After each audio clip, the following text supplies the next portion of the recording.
Om Swastiastu.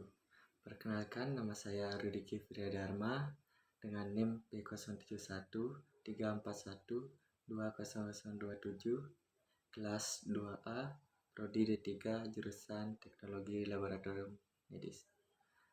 Di sini saya akan mempresentasikan mengenai komunikasi yang efektif.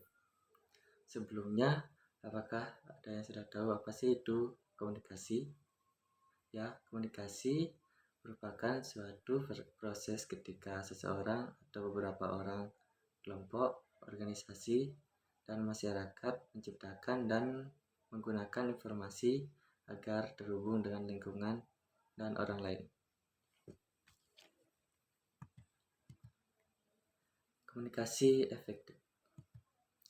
Komunikasi efektif adalah komunikasi yang mampu menghasilkan pemahaman dan pandangan yang berbeda serta menggunakan pemahaman sebagai acuan dalam berkomunikasi.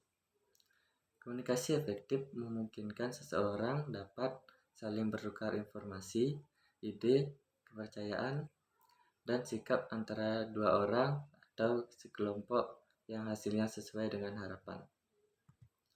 Selanjutnya ada tujuan komunikasi efektif, yaitu memberi kemudahan dalam memahami informasi yang disampaikan antara pemberi informasi dan penerima informasi, sehingga tercipta feedback yang baik antara pemberi dan penerima pesan secara lebih jelas dan lengkap. Selanjutnya ada unsur-unsur komunikasi. Yang pertama ada komunikator, yang artinya sebagai pengirim pesan. Yang kedua ada media, yaitu media yang digunakan dalam menyampaikan informasi. Yang ketiga ada komunikan, yang artinya penerima pesan. Yang keempat ada tanggapan, yaitu umpan balik atau feedback.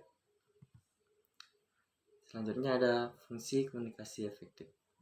Yang pertama, fungsi informasi. Untuk memberitahukan pesan kepada pihak tertentu agar komunikan dapat memahami maksud pesan tersebut. Yang kedua ada fungsi ekspresi, sebagai wujud ungkapan perasaan maupun pikiran komunikator terhadap suatu hal atau permasalahan. Yang ketiga ada fungsi kontrol, yaitu menghindari terjadinya suatu hal yang tidak diinginkan dengan memberi pesan berupa perintah, peringatan, dan lainnya. Yang keempat ada fungsi sosial, yaitu menjalin keakraban di antara komunikator dan komunikan. Yang kelima ada fungsi ekonomi, yang digunakan untuk transaksi usaha dalam berkaitan dengan finansial, barang, dan jasa. Selanjutnya ada indikator komunikasi efektif. Yang pertama, pemahaman. Pemahaman merupakan suatu kemampuan memahami pesan secara cermat sebagaimana yang disampaikan oleh komunikator. Yang kedua ada kesenangan.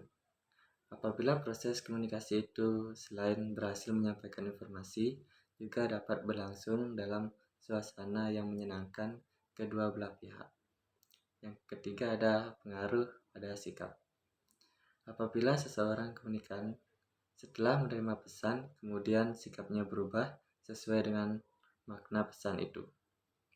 Yang keempat ada hubungan baik, bahwa dalam proses komunikasi yang efektif secara tidak sengaja meningkatkan kadar hubungan interpersonal.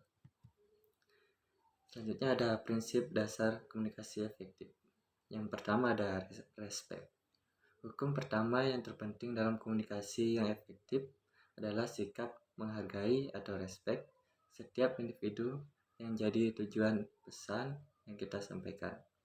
Yang kedua ada empati, merupakan kemampuan kita untuk menempatkan diri sendiri pada situasi atau kondisi orang lain. Yang ketiga ada audible, berarti pesan yang kita sampaikan dapat diterima oleh penerima pesan. Yang keempat ada clarity, yaitu hukum keempat yang terkait dengan itu adalah kejelasan dari pesan itu sendiri sehingga tidak menimbulkan berbagai penafsiran yang berbeda-beda. Yang kelima ada humble. Hukum kelima dalam membangun komunikasi efektif adalah sikap humble atau rendah hati. Sikap ini ada kaitan dengan hukum pertama, yaitu membangun rasa menghargai orang lain. Humble dibarengi dengan sikap terbuka dengan kritik dan saran. Baiklah, sekian presentasi yang dapat saya sampaikan. Jika ada salah kata yang kurang berkenan, saya mohon maaf. Saya tutup dengan Prama Santi. Om Santi, Santi, Santi, Om.